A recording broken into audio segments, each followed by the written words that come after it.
নমস্কাৰ বন্ধুসকল, মোৰ আন এটা ভিডিঅ'লৈ আপোনালোকক স্বাগতম জনাইছোঁ। আজি আমি আলোচনা কৰিম চিডছ, যিটো আমাৰ চিয়া চিড বুলি কয়। আচলতে বহুত পপুলাৰ হয় এতিয়া আমাৰ ৱেইট লছৰ কাৰণে ইয়াক বহুতে চিনি পায় আচলতে। ইয়াৰ গুণ বা ইয়াৰ কি কাম, ইয়াৰ ফলত কিবা ছাইড এফেক্ট, ইয়াৰ বেনিফিট, ইয়াক কেনেকৈ খাব পাৰি তাৰ বিষয়ে ক'ব ওলাইছোঁ। আচলতে চিয়া চিডৰ এটা আমাৰ প্লাছ পইণ্ট কি আছে, ইয়াত কলেষ্ট্ৰল একেবাৰে নাথাকে। এইকাৰণে যিসকল লোকৰ কলেষ্ট্ৰলটো আমাৰ বেছি হৈ থাকে তেওঁলোকেও এই চিয়া চিডটো সেৱন কৰিব পাৰে।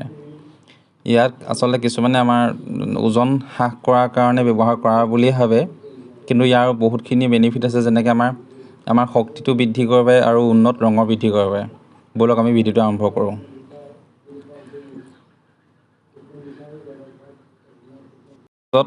আমাৰ স্বাস্থ্যৰ প্ৰতি সকলোৱে সচেতন হৈছে। যিসকলে কৰ্মজীৱন আৰম্ভ কৰি বা কাম কৰি থাকে, চাকৰি কৰি থাকে, তেওঁলোকে নিজৰ স্বাস্থ্যটোক বেছি টাইম দিব নোৱাৰে। তাৰ ফলত তেওঁলোকৰ অভাৰ ৱেইট হৈ যাব পাৰে। ইয়াৰ ফলত তেওঁলোকে নিজৰ স্বাস্থ্যটোক টাইমটো দিব নোৱাৰে। আচলতে বডিটোক তেওঁলোকে জিম যাব নোৱাৰা সকলেও এইবোৰ আমাৰ চিয়া চিডটো ব্যৱহাৰ কৰিব পাৰে। আৰু আপোনালোকক কিছুমানে ডায়েট দি দিয়ে, ডায়েটটো তেওঁলোকে মেইনটেইন কৰিব নোৱাৰে। ডায়েটটোত কি খাব লাগে, কেনেকুৱা ধৰণৰ টাইম টেবুলটো সঁচাকৈ কিছুমানে মুঠতে মেইনটেইন কৰিবলৈ দিগদাৰ হয়। যিসকলৰ কামত বহুত ব্যস্ত হৈ থাকে, তেওঁলোকে ইয়াৰ ফলত আমাৰ চিয়া চিডেৰে বহুতখিনি মানুহক হেল্প কৰে। আচলতে ইয়াৰ ৱেইট লছ কৰাত একদম 1 নম্বৰ হয়। আপোনালোকে জিম আৰু অধিক কষ্ট নকৰাকৈ আপোনালোকে ৱেইটটো হ্ৰাস কৰিব পৰা হয় এটা ঘৰতে উপলব্ধ এটা খাদ্যৰ লগত আপোনালোকে যোগ কৰি ল'ব পাৰে। আচলতে চিয়া বীজ কি হৈছে, চিয়া বীজটো হৈছে এটা মধ্য আমেৰিকাৰ থলুৱা ছালভিকা হিস্পেনিকা নামৰ এবিধ উদ্ভিদৰ খাব পৰা বীজ হয়। ই আমাৰ পদিনা পৰিয়ালৰ অংশ হয়। ভাল মানৰ চিয়াৰ বীজৰ ডিম্বাকৃতি কলা বা বগা আৰু সৰু আকাৰৰ বা 1 মিলিমিটাৰ ব্যাসৰ হ'ব পাৰে।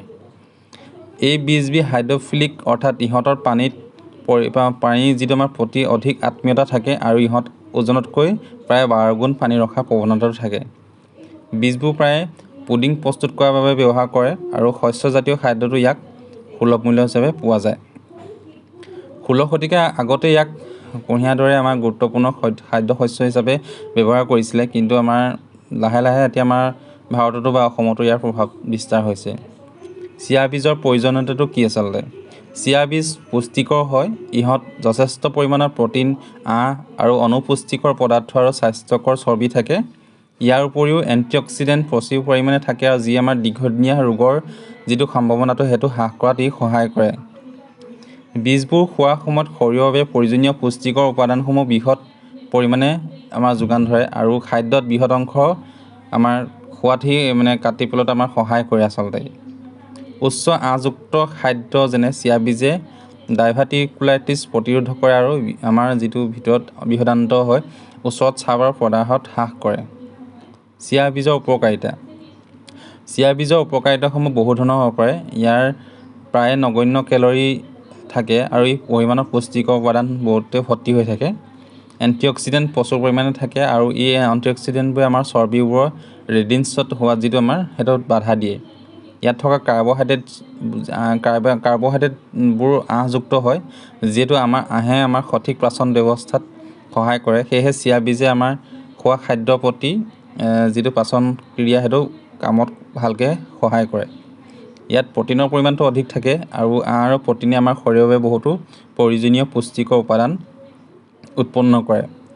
কলা জিয়াৰ বীজ বা বগা জিয়া বীজত অধিক পৰিমাণে ওমেগা-3 ফেটি এচিড থাকে। এই এচিডবোৰে আমাক যিটো আমাৰ ষ্ট্ৰেছ পৰে সেইটো আমাৰ হতাশাটোক আমাৰ মোকাবিলা কৰাত আমাক সহায় কৰে।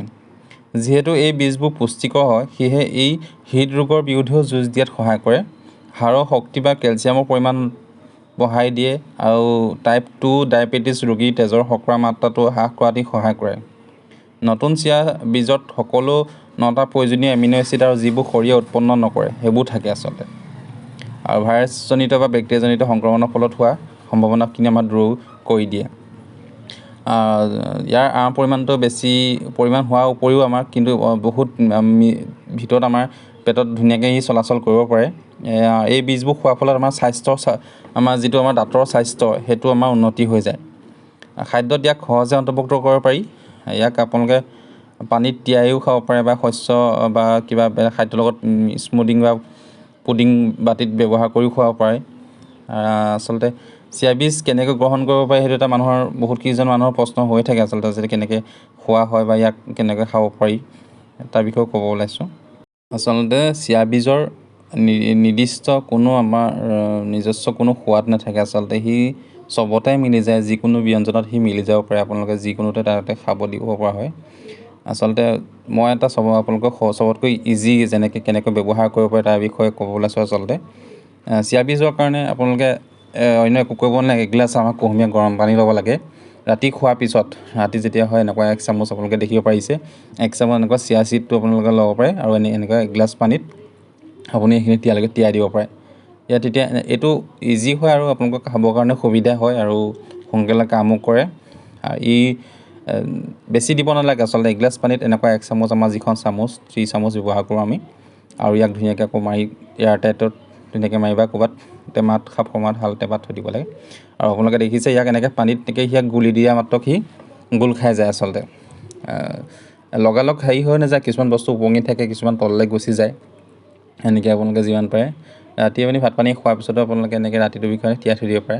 আৰু তিয়াই দিয়া মাত্ৰকৈ কিছুমান চামুচখনত লাগিও আহে, দেখিছে আপোনালোকে, সেইটো আচলতে বিজলুৱা নিচিনা হৈ যায়। এই পানী সংস্পৰ্শলৈ আহিলে বিজলুৱা নিচিনা এটা পদাৰ্থ ওলায় আচলতে গুটিটোৰ পৰা। সেইটো বেলেগ একো নহয়, কিন্তু গুটিখিনি এনেকৈ তিয়াই থৈ দিব লাগে ৰাতিটো যিমানখিনি পাৰে। মানে ৰাতিপুৱা খাব পৰাকৈ আপোনালোকৰ টাইম অনুযায়ী যেতিয়া আপোনালোকে শুবলৈ যায় বা ভাত পানী খায়, এনেকৈ চব বেছি দিব নালাগে, খালি 1 চামুচ দিলেই হয়। 1 চামুচ দি আপোনালোকে এনেকুৱা গ্লাছতে, চিচা গ্লাছতো থ'ব পাৰে আপোনালোকে, আপোনালোকৰ ষ্টীলৰ গ্লাছতো থ'ব পাৰে, এইটো কোনো কথা নাই। লগতে চিয়া চিডৰ কিছুমান পাৰ্শ্বক্ৰিয়া বা ছাইড এফেক্ট সময়তে কৈ দিছোঁ কথাখিনি। যিকোনো বস্তু আমাৰ অত্যাধিক কামটো ভাল নহয়। আচলতে চিয়া চিডৰ ক্ষেত্ৰতো একেই। আচলতে এই বীজবোৰ যোগ কৰাটো আমাৰ বেছিভাগ সময়তে আমাৰ উপকাৰী হ'লেও কিছুমান ক্ষেত্ৰত আমাৰ অপকাৰো কৰিব পাৰে। এই চিয়া বীজটো অত্যাধিক আমি সেৱন কৰি থাকোঁ, তেতিয়া আমাৰ হজম শক্তিটো আমাৰ অলপ প্ৰভাৱ পৰিব পাৰে। আৰু আমৰ পৰিমাণটো যদি বৃদ্ধি হোৱাৰ কাৰণে আমাৰ পেটত বিষ বা ডায়েৰিয়া, পেট ফুলা আদি সৃষ্টি কৰিব পাৰে। আৰু গেছৰ প্ৰব্লেমটো অলপ দিব পাৰে কিছুমান। ইয়াৰ ফলত আমাৰ বিষাক্ত কিছুমান মলত্যাগ সৃষ্টি হ'ব পাৰে, হাইড্ৰেশ্যন হ'ব পাৰে, খুব পেটটো ফুলি থকা হ'ব পাৰে, নিচিনা লক্ষণ কিছুমান দেখা দিব পাৰে। এইবোৰ কিছুমান সৰু সাধাৰণ কিছুমান লক্ষণ হয়। আচলতে আপোনাৰ এইটো খোৱাৰ পিছত এলাৰ্জি প্ৰভাৱটো দেখা পোৱা যায়, যেনে বমি হয়, জিভা ফুলা বা ওঠ খজুৱতি বা ডায়েৰিয়া এনেকুৱা নিচিনা কিছুমান লক্ষণ দেখা পোৱা যায়। আচলতে এতিয়া মই দেখিছে আপোনালোকে, মই ৰাতি তিয়াই থোৱা চিয়া চিডৰ পানীখিনি হয়, এতিয়া মই নিৰ্দিষ্ট খাব পৰাকৈ এটুকুৰা নেমু চেপি দিছোঁ। দেখিছে অলৰেডি বস্তুটো মিল খাই গৈছে। নেমু যিমান পাৰোঁ এডোখৰ বেছি ডাঙৰ নহয়, টুকুৰাকৈ কাটি লৈ তাত মই যিমানখিনি তাৰ ৰস ওলাই আচলতে সেইখিনি ধৰক মিহলাই দিছোঁ। ৰাতি যেনেকৈ থৈ দিয়া আছে তেনেকৈ সেই পানীখিনি ঢাকি থৈ দিলোঁ। তাৰপিছত ৰাতিপুৱালৈ সেনেকুৱা নিচিনা হৈ গৈছে। দেখিছে সম্পূৰ্ণভাৱে পানীত মিল হৈ গৈছে, বিজলুৱা নিচিনা দেখি গৈছে। তাৰ লগত মই নেমু ৰস চেপি দিছোঁ আৰু যিখিনি ৰস লৈ ভালকৈ ফিটি লৈ পিনি খাবৰ কাৰণে উপযোগী হৈ গৈছে। অন্য একো কৰিব নালাগে, এনেকৈ এতিয়া আমি পৰিৱেশন কৰিবৰ বাবে উপযোগী হৈছে। ধন্যবাদ।